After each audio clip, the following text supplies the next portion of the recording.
ಜಯಮ್ಮನ ಹೇಳಿಕೆ ಮೇಲೆ ಈ ಅಪರಾಧನ ನಾವು ನಿಜ ಅಂತ ಸಾಬೀತು ಮಾಡ್ತಾ ಇದ್ದೀವಿ. ಇವತ್ತು ತೀರ್ಪು ಕೊಡಲೇಬೇಕು. ಯಾರು ಪುಟುಕ್ ಅಂತ ಮಾತಾಡೋಂಗಿಲ್ಲ. ಒಂದೇ ಒಂದು ಏನಪ್ಪ ರಾಮಣ್ಣ, ನೀನು ಒಂದು ಚೂರು ಉಸಿರು ಬಿಟ್ಟೆ ಅಂದರೆ ಇದ್ರ ಮೇಲೆ ದಂಡ ಕೂಡ ವಿಧಿಸ್ತೀನಿ ನಿನಗೆ. ನೋಡಿ, ಇವತ್ತಿನ ತೀರ್ಪು ಏನಪ್ಪ ಅಂದರೆ, ಈ ರಾಮಣ್ಣ ಇದ್ದಾನಲ್ಲ, ಇವನು ಹಲ್ಕಟ್ಟು ಬಾಡೆ, ಇವನು ಇನ್ನು ಮೇಲೆ ಹೆಂಡತಿ ಮಕ್ಕಳಿಗೆ ಒಂದೇ ಒಂದು ಏಟಲ್ಲ, ಅವ್ರ ಮೇಲೆ ಕೈ ಮಾಡೋಕ್ಕಿಂತ ಕೈ ಕೂಡ ಎತ್ತಂಗಿಲ್ಲ. ಏನು ಹಂಗೆ ದುರ್ಗುಡ್ಕೊಂಡು ನೋಡ್ತೀವಿ? ಮಾತು ಈಚೆ ಬರಬಾರ್ದು ಇವತ್ತು. ಇನ್ನು ಮೇಲೆ ಹೆಂಡತಿ ಮಕ್ಕಳಿಗೆ ಹೊಡೆಯೋದಾಗಲಿ, ಬೈಯೋದಾಗಲಿ, ಅವಮಾನ ಮಾಡೋದಾಗಲಿ, ಚುಚ್ಚು ಮಾತಾಡೋದಾಗಲಿ, ಅವ್ರ ಮನೆಯವ್ರನ್ನ ಏನಾರು ಅನ್ನೋದಾಗಲಿ ಏನೂ ಮಾಡಿಕೊಡ್ದು. ಮತ್ತು ನಿನ್ನ ಮಗ ಕೃಷ್ಣನ ಹೆಂಗೆ ನೀನು ನೋಡ್ಕೋತೀಯೋ, ಇನ್ನು ಇಬ್ಬರು ಹೆಣ್ಣು ಮಕ್ಕಳನ್ನು ಅದೇ ಸಮನಾಗಿ ನೋಡ್ಕೋಬೇಕು. ಮಕ್ಕಳ ವಿದ್ಯಾಭ್ಯಾಸದ ಖರ್ಚು ನಿಂದೆ, ಮನೆಗೆ ದುಡ್ದು ತರಬೇಕಾಗಿರೋನು ನೀನೇ, ಮುಂದೆ ಮಕ್ಕಳು ಮದುವೆ ಮಾಡಬೇಕಾಗಿರೋನು ನೀನೇ. ಈ ಜವಾಬ್ದಾರಿಗಳನ್ನ ನೀನೇ ಮಾಡಬೇಕು. ಇನ್ನೊಂದ್ಸತಿ ಸ್ಕೂಲಿಗೆ ಹೋಗಬೇಡ್ರಿ ಅಂತ ನೀನು ಬಾಯಲ್ಲಿ ಬರ್ಕೂಡ್ದು. ಸ್ಕೂಲಿಗೆ ನಿನ್ನ ಮಕ್ಕಳನ್ನ ಕಳಿಸ್ಲೇಬೇಕು, ನೀನು ಓದಿಸ್ಲೇಬೇಕು. ಇನ್ಮೇಲೆ ನಿನ್ನ ಹೆಂಡತಿ ಮಕ್ಕಳಿಗೆ ನೀನು ಹೊಡೆಯೋದಾಗಲಿ ಬಡಿಯೋದಾಗಲಿ ಮಾಡಿದ್ರೆ ಪೊಲೀಸನ್ನು ಕರೆಸಿ ಒದ್ದು ಒಳಗಡೆ ಹಾಕ್ಸ್ಬೇಕಾಗತ್ತೆ. ಇದೇ ಇವತ್ತಿನ ಮಹಾ ತೀರ್ಪು.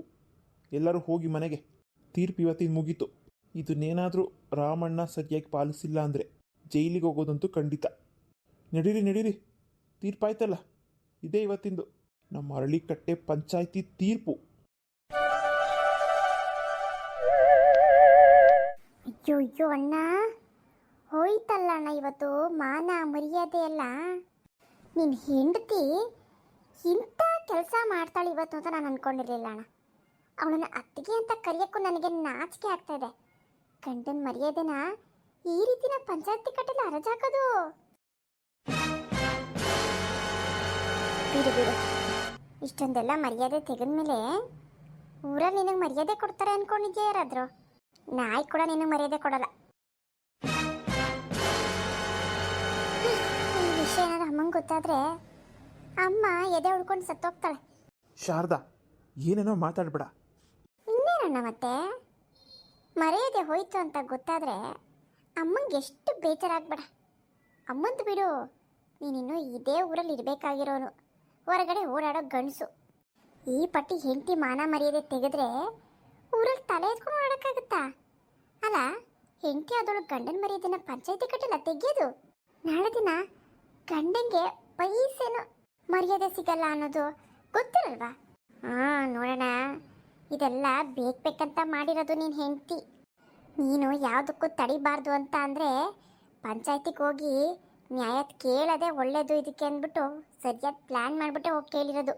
ಇವಾಗ ನೋಡು, ಪಂಚಾಯತಿ ಕಟ್ಟೆಯಲ್ಲಿ ನೀನು ನಿನ್ನ ಹೆಂಡತಿಗೆ ಹೊಡೆಯಂಗಿಲ್ಲ, ಮಕ್ಕಳು ಸ್ಕೂಲಿಗೆ ಕಳಿಸ್ಲೇಬೇಕು, ಮಕ್ಳಿಗೂ ಹೊಡೆಯಂಗಿಲ್ಲ, ಇದೆಲ್ಲ ತೀರ್ಪಾಯ್ತು ತಾನೆ. ಈಗೇನು ಮಾಡ್ತಿ? ನಿನ್ನ ಹೆಂಡತಿಗೆ ಒಂದು ಡೇಟನ್ನು ಹೊಡೆಯೋಕ್ಕಾಗತ್ತೆ ಈಗ? ಅಯ್ಯೋ ನನಗೆ ಯಾಕಪ್ಪ, ನಾನು ಇವತ್ತೇ ಹೊರಟೋಗ್ತೀನಿ. ಮರ್ಯಾದೆ ಇಲ್ದಿರೋ ಜಾಗದಲ್ಲಿ ನಾನಂತೂ ಒಂದು ನಿಮಿಷನೂ ಇರಲ್ಲ. ಅಮ್ಮಂಗೆ ಹೋಗಿ ಎಲ್ಲ ಹೇಳ್ತೀನಿ. ಅಮ್ಮ ಅಂತೂ ಎದೆ ಹೊಡ್ಕೊಂಡು ಸತ್ತೇ ಹೋಗ್ತಾಳೇನೋ. ಅದಕ್ಕೆ ಹೆರಿಗೆ ಆಗಿ ಹೆಣ್ಮಗು ಆಗಿದೆ ಅಂತ ಗೊತ್ತಾದ ಮೇಲೇ ಹೇಳಿತ್ತು, ಬೇಡ ಕಣೋ ಬಿಟ್ಬಿಡು, ಇನ್ನೊಂದು ಮದುವೆ ಮಾಡ್ತೀನಿ ಅಂತ. ಇಲ್ಲ, ನನ್ನ ಗಂಡ್ಮಗ ಆಗ್ತದೆ ಅಂತ ಅಂದ್ಬಿಟ್ಟು ಗಂಡ್ಮಗ ಏನೋ ಮಾಡ್ಕೊಂಡೆ. ಈಗ ಬಿಡಂಗೂ ಇಲ್ಲ, ಗಂಡ್ಮಗ ಆಗೈತಲ್ಲ, ಏನು ಕಾರಣ ಹೇಳ್ಬಿಡ್ತಿ? ಈಗ ನೀನೇ ಅನುಭವಿಸು. ಅಲ್ಲ, ಹೆಂಡತಿಗೆ ಎಷ್ಟೊಂದು ಸಲಿಗೆ ಕೊಟ್ಟಿದ್ಯಾ ನೋಡಿ ನೀನು. ಪಂಚಾಯತಿ ಕಟ್ಟೆಗೆ ಹೋಗಿ ಮನೆ ಮರ್ಯಾದೆನ ಹರಾಜಾಕೋ ಅಷ್ಟು. ಯಾರಾದರೂ ಮನೇಲಿ ಇಂಥ ಕೆಲಸ ಮಾಡ್ತಾರೆ? ಬರಲಿ ಅವಳು. ಅದು ಹೆಂಗಿಂತ ಹಲ್ಕ ಕೆಲಸ ಮಾಡಲು ಕೇಳ್ತೀನಿ. ಎಷ್ಟು ಧೈರ್ಯ ಇರಬೇಕು ಇವಳಿಗೆ. ನನ್ನ ವಿರುದ್ಧವಾಗ್ಲೇ ಜನಗಳ ಮುಂದೆ ಪಂಚಾಯತಿ ಕಟ್ಟೆಯಲ್ಲಿ ನನ್ನ ವಿರುದ್ಧವಾಗಿ ಹೇಳೋದಕ್ಕೆ. ಮನೇಲಿ ಅಷ್ಟೆಲ್ಲ ಹೇಳಿದ್ದೀನಿ, ನನ್ನ ಬಗ್ಗೆ ಒಂದು ಚೂರು ಹೇಳಬಾರ್ದು ಅಂತ. ಹ್ಞೂ ಅಂತ ಕುರಿಮರಿ ಥರ ತಲೆ ಅಲ್ಲಾಡಿಸ್ಬಿಟ್ಟು ಇವಾಗ ಅಲ್ಲಿ ಹೋಗಿ ಎಲ್ಲ ಬೊಗಳಿದ್ದಾಳೆ. ಬರಲಿ ಅವಳು. ಇವತ್ತಿಂದ ನನ್ನ ಅವಳ ಸಂಬಂಧ ಮುಗಿದು ಹೋಯ್ತು ಅಂದರೆ ಏನು? ಅದಕ್ಕೆ ನೀನು ಮನೆ ಬಿಟ್ಟು ಕಳಿಸ್ಬಿಡ್ತೀಯಾ? ಅಷ್ಟೊಂದು ಧೈರ್ಯ ಇದೆ ನಿನಗೆ? ಧೈರ್ಯ ಇಲ್ಲ ಅಂತನಾ? ಹೊಡಿಬಾರ್ದು, ಕೇಳಬಾರ್ದು, ಮಕ್ಕಳನ್ನ ಸ್ಕೂಲಿಗೆ ಕಳಿಸ್ಬೇಕು ಅಂತ ತೀರ್ಪಾಗಿರೋದು.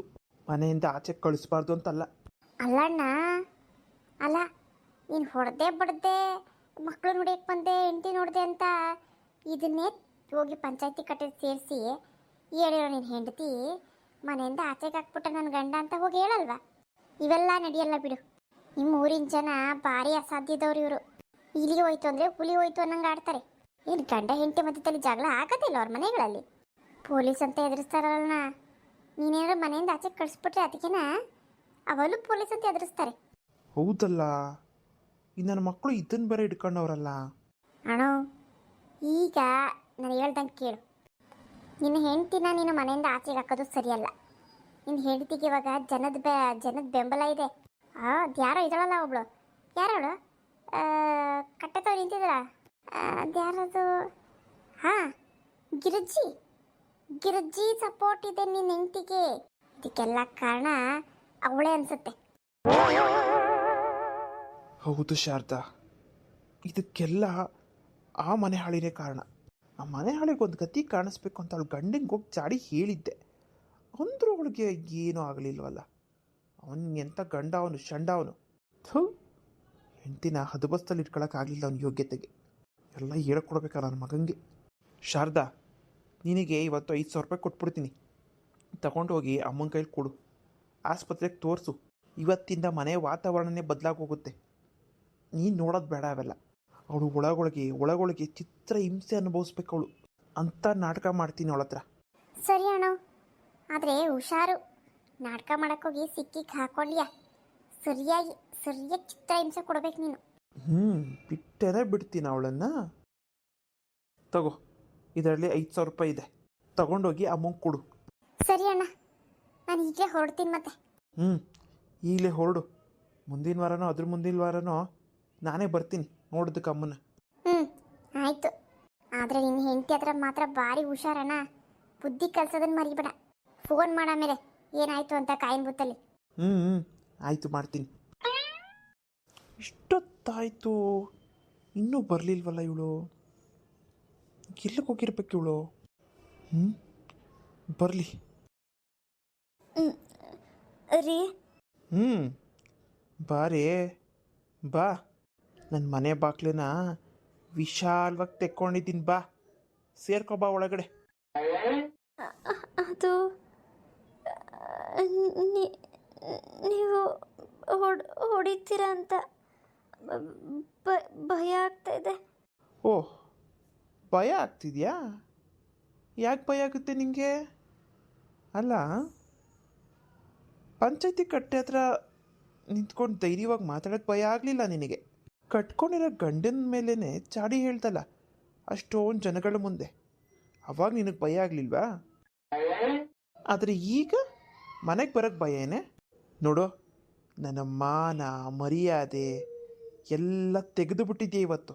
ಗಂಡ ಹೆಂಡತಿ ಮಧ್ಯದಲ್ಲಿ 1000 ಬರುತ್ತೆ ಕಣೆ.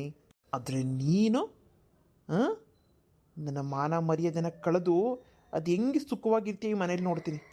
ಏನೋ ಹೆಂಡತಿ ಅಂದ್ಬಿಟ್ಟು ಕೊನೆಗಾಲದಲ್ಲಿ ಅಷ್ಟೋ ಇಷ್ಟೋ ಬದುಕೊಳ್ಳಿ ಅಂದ್ಬಿಟ್ಟು ಸ್ವಲ್ಪ ಆಸ್ತಿ ಮಾಡೋಣ ಅಂತ ಅಂದ್ಕೊಂಡಿದ್ದೆ.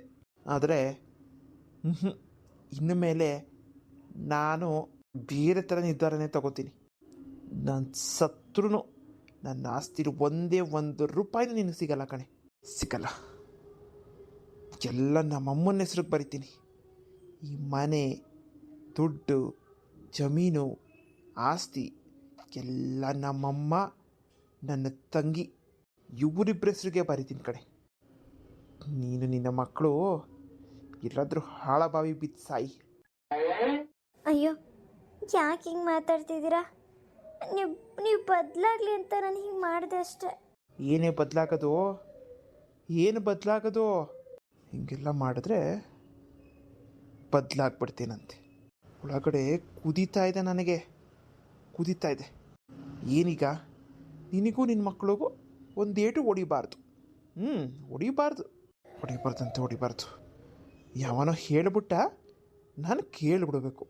ಏನು ಅಂದ್ಕೊಂಡಿದ್ದೀರ ನನ್ನ? ಇದಕ್ಕೆಲ್ಲ ಹೆದರ್ಕೊಂಡು ಮೂಲೆ ಸೇರ್ಕೋತೀನಿ ಅಂದ್ಕೊಂಡಿದ್ಯಾ? ಮುಲಾಜೆ ನೋಡಲ್ಲ. ಬೇಕಿದ್ರೆ ಮನಸ್ಸು ಮಾಡಿದ್ರೆ ಇನ್ನೊಂದು ಮದುವೆ ಮಾಡ್ಕೊಂಡ್ಬಿಡ್ತೀನಿ ನಾನು. ಆ ಥರ ಕೆಟ್ಟ ಮನುಷ್ಯ ನಾನು. ಇವತ್ತಿಂದ ನಿನ್ನ ದಾರಿನೇ ಬೇರೆ, ನನ್ನ ದಾರಿನೇ ಬೇರೆ. ನೀನು ಈ ಮನೇಲಿ ಇರ್ಬೋದು, ಆದರೆ ನಮ್ಮಿಬ್ಬರ ಮಧ್ಯೆ ಯಾವುದೇ ರೀತಿ ಸಂಬಂಧ ಇರಲ್ಲ. ನೀನಾಗೆ ನಾನಿಲ್ಲಿ ಇರಲ್ಲ ಅಂತ ಈ ಮನೆ ಬಿಟ್ಟು ಹೋಗಬೇಕು. ಹಂಗೆ ಮಾಡ್ತೀನಿ ಕಣೆ.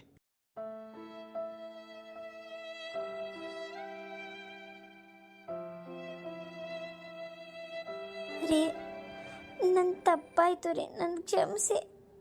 ಆದರೆ ಹಿಂಗೆಲ್ಲ ಮಾಡಬೇಡಿ, ಏನೇನೋ ಮಾತಾಡಬೇಡಿ. ಮನೆ ನೆಮ್ಮದಿ ಹಾಳಾಗೋಗುತ್ತೆ. ನೆಮ್ಮದಿನ? ಇನ್ನೆಲ್ಲಿ ಉಳಿದಿದೆ ನೆಮ್ಮದಿ? ನನ್ನ ಪಾಲಿಗೆ ನೀನು ಸತ್ತೋಗಿದ್ಯಾ ಇವತ್ತು. ನಿನ್ನ ಪಾಲಿಗೂ ನಾನು ಸತ್ತೋಗಿದ್ದೀನಿ ಅಂದ್ಕೊಂಬಿಡು.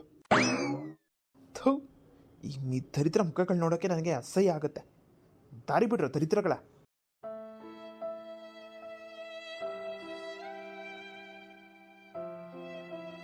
ಅಮ್ಮ, ಇದೇನಮ್ಮ ಅಪ್ಪ ಹಿಂಗೆ ಹೇಳ್ಬಿಟ್ಟೋದ್ರು?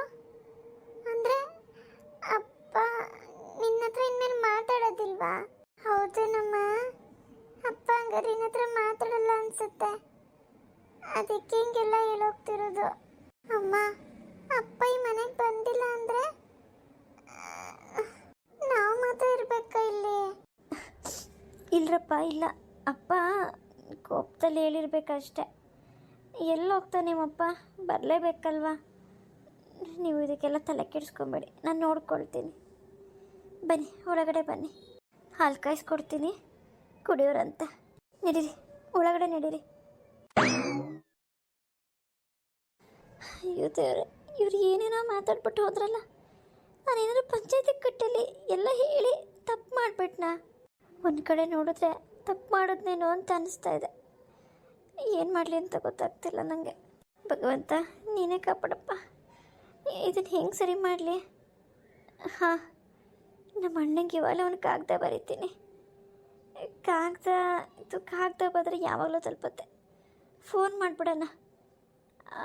ನಮ್ಮ ಮನೆ ಹತ್ರ ಎದುರುಗಡೆ ಸರೋಜಮ್ಮನ ಫೋನ್ ಇದೆ ಅಲ್ವಾ, ಅದಕ್ಕೆ ಮಾಡೋಣ. ಗಿರ್ಜಿ ಬಂದರೆ ಮಾಡಿದ್ರೆ ಒಳ್ಳೆಯದು. ಗಿರ್ಜಿ ಎಷ್ಟೊತ್ತಿಗೆ ಬರ್ತಾಳೋ ಗೊತ್ತಿಲ್ಲ. ಅವಳು ಬಂದಮೇಲೆ ಅವಳ ಹತ್ರ ಫೋನ್ ಇದೆ, ಹೆಂಗೋ ಇಸ್ಕೊಂಡು ಮಾಡಿಬಿಡ್ತೀನಿ.